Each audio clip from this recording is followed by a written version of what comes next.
அஸ்ஸலாமு அலைக்கும் வரஹ்மத்துல்லாஹி வபரகாத்து.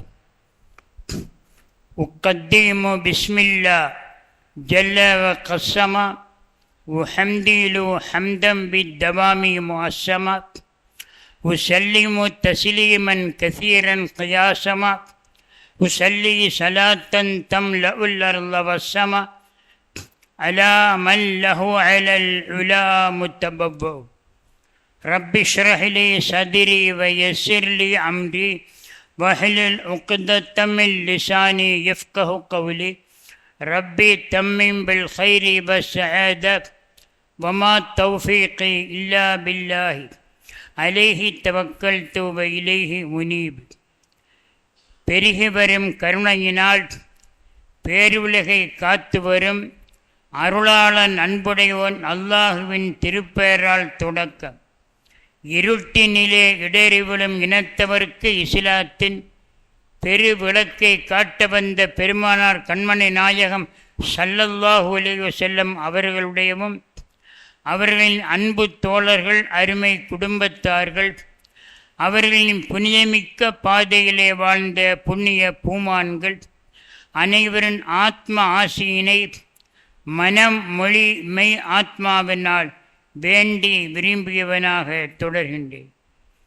பேரன்பிற்கும் பெருமதிப்பிற்கும் உரிய இஸ்லாமிய சமுதாய நேயர்களே, சன்மார்க்க சீலர்களே, அல்லாஹுவின் அருள் நாடும் நல்லடியார்களே, எல்லாம் அல்ல அல்லாஹ் அருள்மறை குர்ஆன் ஷெரீஃபில் அந்நஸ்ர் என்னும் பெயரிலே ஒரு அத்தியாயத்தை அருளினார்.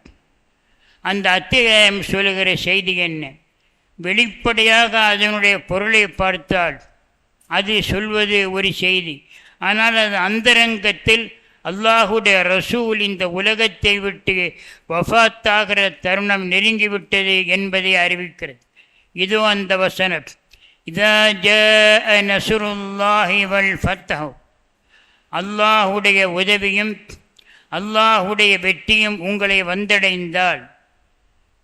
அல்லாஹ் தன் ரசூலை பார்த்து கூறுகிறான், அல்லாஹுடைய உதவியும் அல்லாஹுடைய தரப்பில் இந்த வெற்றியும் உங்களை வந்தடைந்தால், வரைத்த النَّاسَ يَدْخُلُونَ فِي دِينِ اللَّهِ أَفْوَاجًا, மக்களை நீங்கள் பார்த்தால் சத்திய மார்க்கத்தை நோக்கி கூட்டம் கூட்டமாக மக்கள் நுழைகிற காட்சியை நீங்கள் பார்த்தால் 3 விஷயத்தை சொன்னார். முதலில் அல்லாஹுடைய உதவி, இரண்டாவது அல்லாஹுடைய வெற்றி. அல்லாஹுடைய உதவி தன் ரசூலுக்கு பல வகையிலும் கிடைத்தது. பொருளாதார உதவி, எதிரிகளிலிருந்து பாதுகாப்பு உதவி என்று பல விதத்திலும் அல்லாஹ் தன் ரசூலுக்கு உதவினார். எனவே அல்லாஹுடைய உதவி மட்டுமல்ல, அல்லாஹுடைய தரப்பில் வெற்றி. எத்தனையோ போர்க்களங்களில் அல்லாஹுடைய ரசூல் வெற்றி பெற்றார்கள். அந்த வெற்றியிலே மகத்தான வெற்றி எது தெரியுமா? மக்கா வெற்றி, ஃபத்தஹு மக்கா எனப்படுகிற மக்கமா நகரத்தை கைப்பற்றினார்கள். எப்படிப்பட்ட மக்கா? எந்த மக்காவிலிருந்து அந்த அரபிகளால் வெளியேற்றப்பட்டார்களோ, ஊரை விட்டு ஒதுக்கினார்களோ, சொந்த ஊரில் குடியிருக்காமல் தான் பிறந்த மண்ணிலேயே நிம்மதியாக வாழ முடியாமல் மக்கத்து எதிரிகளால் வெளியேற்றப்பட்டாரோ, அந்த மக்கமா நகரை மாபெரும் வெற்றியாளராக அல்லாஹ்வுடைய ரசூல் கைப்பற்றுகிறார். அது எவ்வளவு பெரிய அல்லாஹ் செய்த உதவிகளில் மிக மேலான உதவி மக்கமா நகரத்தை வெற்றி. மக்காவிலிருந்து வெளியேறுகிற தருணம் வந்தபோது அந்த மக்கமா நகரத்தை பார்த்து கண்ணீர் விட்டவர்களாக கண்மணி நாயகம் ஸல்லல்லாஹு அலைஹி வஸல்லம் சொன்னார்கள், அல்லாஹ் மீது சத்தியமாக, மக்கா, மண்ணுலகத்திலே மகத்தான பூமி நீதான். இந்த மக்கத்து மக்கள் மட்டும் என்னை வெளியேற்றவில்லை என்றால் லமா ஹரஜத்து மின்கி, நானாக இந்த மக்காவை விட்டு வெளியேற மாட்டான். பெற்றெடுத்த தாயை போல பிறந்த மண்ணின் மீது ஒரு பாசகம் ஏற்படுவது மனித இயல்பு. பெருமானார் ஸல்லல்லாஹு அலைஹி வஸல்லம் அவர்கள் தன்னுடைய தாயார் ஆமினா மீது வைத்த பாசத்தை போல் தன்னை பெற்றெடுத்த மக்கா மீது மட்டற்ற பாசம் நேசம் வைத்தார். எனவே மக்கமா நகரே, மண்ணுலகத்திலே சிறந்த பூமி நீதான். உன்னை விட மேலான பூமி அல்லாஹ் இந்த மண்ணில் படைக்கவில்லை. இந்த மக்களாக என்னை வெளியேற்றவில்லை என்றால் சத்தியமாக உன்னை விட்டு நான் வெளியேறி இருக்க மாட்டேன். அப்போது அல்லாஹ் ஆறுதல் சொன்னான், நபியே, சொந்த மண்ணை விட்டு பிரியை நேரிடுகிறது, கவலைப்பட வேண்டாம். யார் உமக்கு குர்ஆனை அருளினானோ, இன்னல்லதி ஃபர்த அலைக்கல் குர்ஆன் லராதுக இலா மாத், குர்ஆனை உங்களுக்கு அல்லாஹ் தந்தான், அவன்தான் வேதத்தின் சட்டத்தை தந்தான்.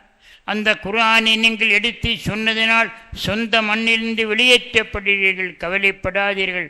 அல்லாஹ் குர்ஆனை உங்களுக்கு தந்ததை போல் நீங்கள் பிறந்த மக்காவின் மீது வெற்றி வீரராக திரும்பவும் மக்காவை நீங்கள் அடைவீர்கள். மக்கா மாநகரத்து வெற்றி உங்கள் கையில் அகப்படும் என்ற செய்தியைத்தான் அல்லாஹ் கூறுகிறான். அல்லாஹ்வுடைய உதவி நபியே உங்களுக்கு பல வகையில் கிடைத்தது. அதே போல உதவிகளுக்கெல்லாம் மேலான உதவி மக்கா வெற்றி உங்களுக்கு கிடைத்தது. எனவே மக்கத்து வெற்றியும் மற்றும் பலவிதமான உதவிகளும் உங்களுக்கு கிடைத்தால் மக்கள் எப்படி இருக்கிறார்கள்?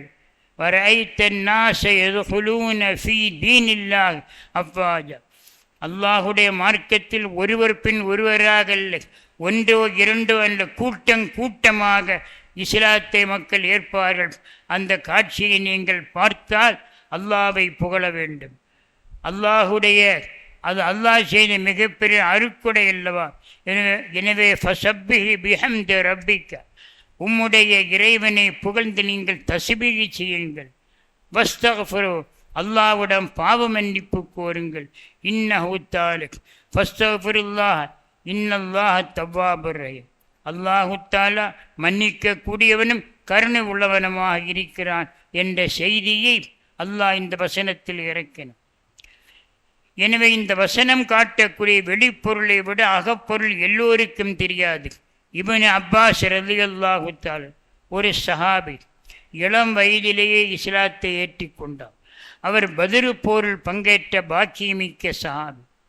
அவர் வயதில் இளையவராக இருந்தாலும் அவரால் தான் இந்த உலகத்தில் குர்ஆனுடைய விளக்கம் வந்து சேரப்போகிறது. தஃப்சீர் இப்னு அப்பாஸ், குர்ஆனுடைய விரிவுரையில் மிக்க மேலான தஃப்சீர் இப்னு அப்பாஸ் ரலியல்லாஹுடைய தஃப்சீர்.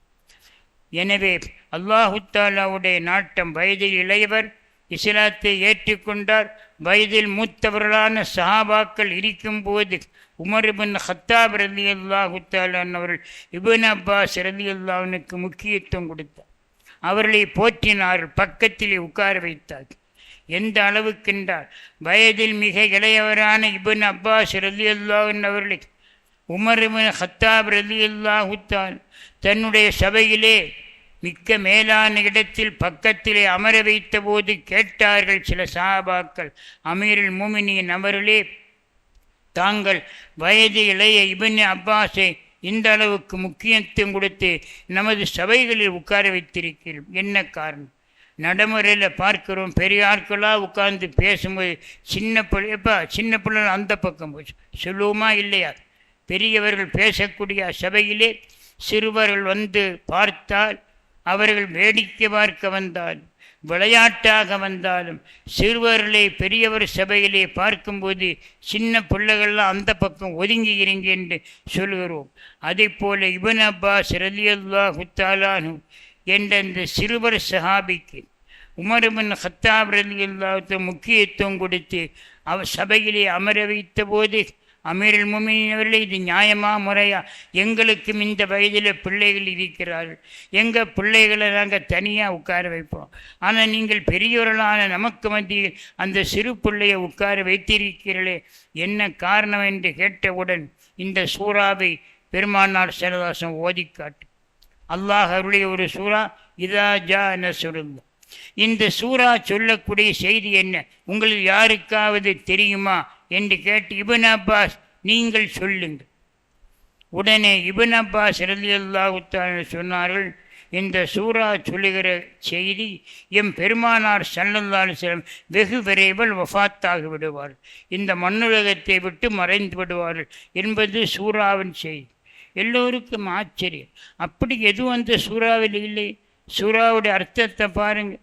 அல்லாஹுடைய உதவி வந்துவிட்டால், அல்லாஹ்விலிருந்து வெற்றி வந்துவிட்டால், மக்கள் கூட்டமாக இஸ்லாத்தை ஏற்றுக்கொண்டால், நீங்கள் அல்லாஹ்வை துதித்து தஸ்பீகை செய்யுங்கள், புகழ்ந்து தஸ்பீகை செய்யுங்கள். இதைத்தானே சொல்லு. இல்லை ரசூலுல்லாவுடைய வஃபாத்தை பற்றி என்ன இருக்குன்னு ஆச்சரியப்பட்டு. அப்போது உமர் பின் கத்தாப் ரலியல்லாஹுடைய பக்கத்தில் வைத்து இப்னு அப்பாஸ் ரலியல்லாஹு தஆலா இந்த விளக்கத்தை சொன்னவுடன், உங்கள் யாருக்காவது இந்த எண்ணம் வந்ததா? இல்லை. வயதில் இளையவர், அவருக்கு ஏன் முக்கியத்துவம் கொடுக்கிறீர்கள்? அவரை ஏன் மூத்தவருடைய சபையிலே உட்கார வைத்தீர்கள் என்று கேட்டீங்க. இப்போ பாருங்க, அவர் எவ்வளோ அறிவாற்றல் உள்ளவர். இளம் பயிராக இருந்தாலும் வருங்காலத்தில் மிகப்பெரிய அறிவாளியாக மாறுவார். இப்போது பார்த்தீர்களா, உங்களுக்கு தெரியாத, உங்கள் அறிவுக்கும் ஆராய்ச்சிக்கும் அகப்படாத ஒரு ஆழமான தத்துவத்தை, ஒரு சித்தாந்தத்தை இதோ இப்னு அப்பாஸ் ரலியல்லாஹு வேத வசனத்தின் மூலமாக சொன்னார்களே, இவர்தான் பின்னால் ரயீசுல் முஃபஸ்ஸிரீன் என்ற அந்தஸ்தை பெற்றார். குர்ஆனுடைய விரிவுரையாளர்களுக்கெல்லாம் தலைவரான விரிவுரையாளர் என்ற அந்தஸ்து அவர்களுக்கு கிடைத்தது. குர்ஆனுக்கு விளக்கம் சொல்வதற்கு ஒரு ஆற்றல் வேண்டும், ஒரு புலமை வேண்டும், திறமை வேண்டும், பலவிதமான அறிவுகள் அவருக்கு இருக்க வேண்டும். எனவே வயதிலே இப்னு அப்பாஸ் ரலியல்லாஹு தஆலா இந்த விளக்கத்தை சொல்லி அவருடைய சிறப்பை மற்ற சஹாபாக்களுக்கு உணர்த்தினார். எனவே அல்லாஹுடைய உதவியும் வெற்றியும் வந்து மக்கள் இஸ்லாத்தை அடைந்து விட்டால், இந்த ஆயத்தினுடைய கருத்தென்று, நபியே உங்கள் வாழ்க்கையின் லட்சியம் முடிந்துவிட்டு. உங்களுடைய வாழ்க்கையின் லட்சியம் என்ன? சத்திய மார்க்கத்தை உலகெங்கும் பரப்ப வேண்டும். மக்கள் எல்லாம் இந்த மார்க்கத்தை ஏற்று அதன்படி செயல்பட வேண்டும். அதற்காகத்தானே உங்களை நபியாக அனுப்பி வைத்தேன். உங்களை நபியாக அனுப்பி வைத்த நோக்கமே மக்கள் மார்க்கத்தை புரிந்து பெருங்கூட்டம் இஸ்லாத்துக்கு வர வேண்டும். இந்த ஆயத்து அருளப்பட்ட பிறகு அரபிகளில் நான் முஸ்லீம் என்று பேசிய கம்ப்ளீட் 100% அரபு நாடு இஸ்லாத்தை ஏற்றுக்கொண்டு ஒருவர் முஸ்லீம் இல்லை என்று சொல்வதற்கு வெட்கப்பட்டார். தொடக்கம் எப்படி இருந்தது என்றால், இஸ்லாமிய பிரச்சாரத்தை தொடங்கும்போது முஸ்லீம்னு சொன்னாலே வெட்கப்படுவார், முஸ்லீம் என்று சொன்னாலே ஆபத்து வருவோம் என்பார். என்னப்பா பாரம்பரிய கடவுளை விட்டுவிட்டாயே, நமது முன்னோர்கள் மூதாதையர்கள் காலங்காலமாக வணங்கி வந்த கடவுளை விட்டுவிட்டு முஹம்மத் ஸல்லல்லாஹு அலைஹி வஸல்லம் சொன்னதற்காக ஒரு புதிய மார்க்கத்தை ஏற்றிருக்கிறாய், இது அழகா, இது அடுக்குமா, இது முறையா என்று கேள்வி கேட்கப்பட்ட அரபு நாட்டில் அன்றைக்கு ஒருவர் இஸ்லாத்தை ஏற்றுக்கொண்டால் யோசிப்பார், நம்மை மற்றவர்கள் விமர்சிப்பார்களே, கேலி செய்வார்களே, தாக்குவார்களே என்று யோசித்த காலம் கடந்து போய் இந்த ஆயத்து அருளப்பட்ட பிறகு இஸ்லாத்தை ஏற்கவில்லை என்றால், ஒரு அரபி முஸ்லீம் இல்லை என்று சொன்னால் அவருக்கு அவமானம் என்ற நிலைக்கு அல்லாஹ் மாற்றிவிட்டார். எனவே தான் அல்லாஹ் சுசகமாக சொன்னார், நபி அவர்களே, அல்லாஹ் உங்களுக்கு எல்லா உதவியும் செய்துவிட்டான், மக்கமா நகரத்தை வெற்றியாளராக மாற்றிவிட்டான். அது மட்டுமல்ல, மக்கள் கூட்டம் கூட்டமாக இஸ்லாத்தில் வந்தார்கள். உங்களுடைய வாழ்க்கையின் லட்சியம் நிறைவேறி, அவருடைய வாழ்க்கையின் லட்சியம் மாபெரும் வெற்றி அடைவது. அதாவது பிரிட்டானிக்கா என்று ஒரு கலைக்கலைஞன், என்சைக்ளோபீடியா பிரிட்டானிக்கா, அதில் ஒரு வாசகம், Muhammad is the most successful of all religious teachers. உலகத்தில் உள்ள எல்லா விதமான சமய அறிஞர்கள், மத போதகர்கள் வரிசையிலே முஹம்மது ஸல்லல்லாஹு அலைஹி வஸல்லம் மிகப்பெரிய வெற்றியாளர். அவர் அடைந்த வெற்றியை வேறு யாரும் பெற முடியும். பல நபிமார்களுக்கு மக்கள் பின்பற்றவில்லை, கல்லால் அடித்தார்கள், சொல்லால் அடித்தார்கள், கடுமையான தொல்லையை கொடுத்தார்கள் என்ற நிலை இருக்கும் போது 23 ஆண்டு காலம், மொத்த பிரச்சார காலம் எவ்வளோ? பல 100 ஆண்டா? வெறும் 23 ஆண்டு. 40ஆம் வயதிலே நபி பட்டம், 63ஆம் வயதில் இந்த மண்ணுலகத்தை விட்டு பிரிது. இந்த 23 ஆண்டு காலத்துக்குள் அரபு உலகத்தை மட்டுமல்ல, அன்றைக்கு வாழ்ந்திருந்த மக்கள் சமுதாயத்தை அப்படியே மாற்றி அமைத்தார்கள் அல்லவா? இதுதானே நபி உங்களுடைய வாழ்க்கையின் லட்சியம். உங்களை நான் ரசூலாக அனுப்பியது அதற்குத்தானே. அந்த நோக்கம் நிறைவேறிவிட்டது. லட்சியத்தில் வெற்றி பெற்று விட்டீர்கள். பிறகு என்ன? இந்த உலகத்தில் வாழ்வதற்கு என்ன இருக்கிறது? இதைவிட மறு உலகம் இருக்கிறது. அல்லாஹ் உங்களுக்கு தர வேண்டிய பாக்கியம் ஏராளம் ஏராளம் இருக்கிறது. எனவே உங்கள் வாழ்க்கை முடிந்து விட்டது, வாழ்க்கையில் வெற்றி பெற்று விட்டீர்கள் என்ற செய்தியை அல்லாஹு தஆலா உணர்த்தி, அதற்கு பிறகுதான் தஸ்பீகை செய்து அல்லாஹுவே புகழுங்கள். இந்த ஆயத்து அருளப்பட்ட பிறகு பெருமானார் ஸல்லல்லாஹு அலைஹி வஸல்லம் ஒரு வாசகத்தை அதிகமாக ஓதி வந்தார்கள். ஆயிஷா ரலியல்லாஹு தஆலா அறிவிக்கிறார், சுப்ஹானல்லாஹி வபிஹம்தி அஸ்தக்ஃபிருல்லாஹ், சுப்ஹானல்லாஹி வபிஹம்தி அஸ்தக்ஃபிருல்லாஹி வ அத்தூபு இலைஹ். இந்த ஆயத்து அந்த கருத்தை தான் சொல்லுவது. ஃபஸப்பிஹ், சப்பிஹ்னா சுப்ஹானல்லாஹ் சொல்லுங்கள், அல்லாஹு சுப்ஹானல்லாஹ் வபிஹம்தி, அல்லாஹுவை புகழ்ந்து அவனை துதிக்கிறேன். வஸ்தக்ஃபிருல்லா, அஸ்தக்ஃபிருல்லா என்று சொல்லுங்கள். இன்னஹு கான தவ்வாப், நிச்சயமாக அல்லாஹு தஆலா மிகப்பெரிய மன்னிப்பாளனாக இருக்கிறார். எனவே அல்லாஹ்வுடைய ரசூல் இந்த உலகத்தில் எதற்கு வந்தார்களோ அந்த நோக்கத்தை நிறைவேற்றி மகத்தான வெற்றியாளராக விடைபெறுவதற்கான நற்செய்தி தான் இந்த வாசகம். இதற்கு பிறகுதான் தொழுகையில் அமைக்கப்பட்டது சுப்ஹான ரப்பில் அலீம் வபிஹம்தி, சுப்ஹான ரப்பில் அலா வபிஹம்தி. இருந்தார் வபிஹம்தி அந்த ஃபஸப்பி பிஹம்திக, பிஹம்திகன்னா சுப்ஹானல்லாஹ் வபிஹம்தி. தொழுகையிலே ருக்குவிலே ஒன்று, சுஜூதிலே ஒன்று, ரெண்டும் இந்த சூறாவிலிருந்து எடுக்கப்பட்ட டெரிவேஷன், இதிலிருந்து எடுத்து பெயர்க்கப்பட்ட வாசகம். எனவே நபி அவர்களே, நீங்கள் ஃபஸப்பிஹி பிஹம்தி ரப்பிக், சுப்ஹானல்லாஹ் சொல்லுங்கள், பிஹம்தி ரப்பிக்க வபிஹம்தி சேர்த்து சொல்லுங்கள். ரப்புல் ஆலமீன் மிகப்பெரிய மன்னிப்பாளன் இருக்கிறான், அவனிடத்தில் இஸ்திக்ஃபார் செய்யுங்கள் என்று செய்தியை இந்த சூரா அறிவித்து. அருமையான பெருமக்களே, இப்போது நாம் எண்ணி பார்க்கிறோம், இந்த மாதம் சஃபர் மாதம். சஃபர் மாதம் என்பது பெருமானார் ஸல்லல்லாஹு அலைஹி வஸல்லம் இந்த உலகத்தை விட்டு பிரிவதற்கான நோய் அவர்களுக்கு வந்தது. அவருடைய மறைவு எல்லோருக்கும் தெரியும். ரபியுல் அவ்வல் 12 இந்த மண்ணுலகத்தை விட்டு மறைந்தார். அதற்கு முந்தின மாதம் சஃபரு 15 வாக்கில் அவர்களுக்கு நோய் ஏற்பட்டது. அதில் சஃபரு கடைசி நோய், கடைசி வாரத்து நோய்தான், ஒரு புதன்கிழமை ஏற்பட்ட நோய்தான் அவருடைய மரணத்துக்கு காரணமாக இருந்தது.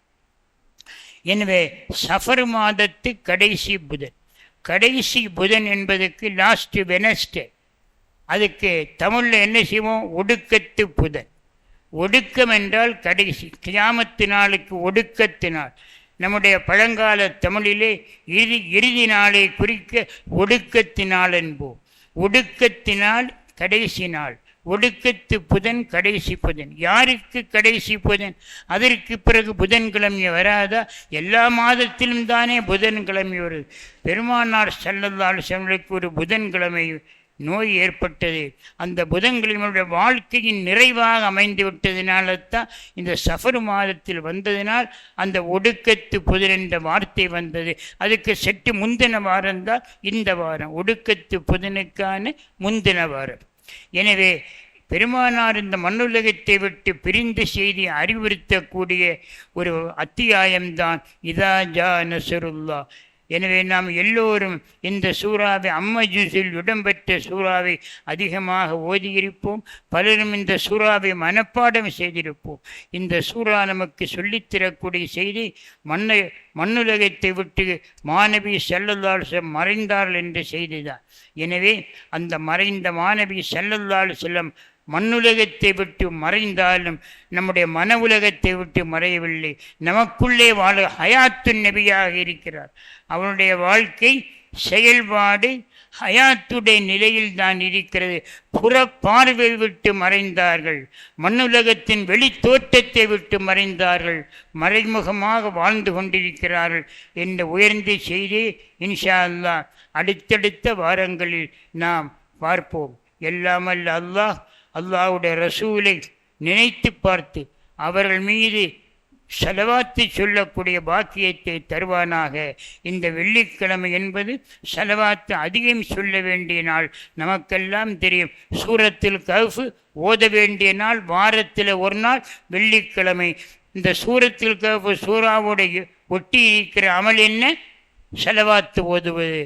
எனவே எல்லாமல்ல அல்லாஹ் எம் பெருமானார் ஸல்லல்லாஹு அலைஹி வஸல்லம் எக்கணமும் இதயத்திலே பதிய வைத்து அவருடைய புகழ் பாட அவர்கள் மீது ஸலவாத்து சொல்லக்கூடிய சந்தர்ப்பத்தை தருவானாக.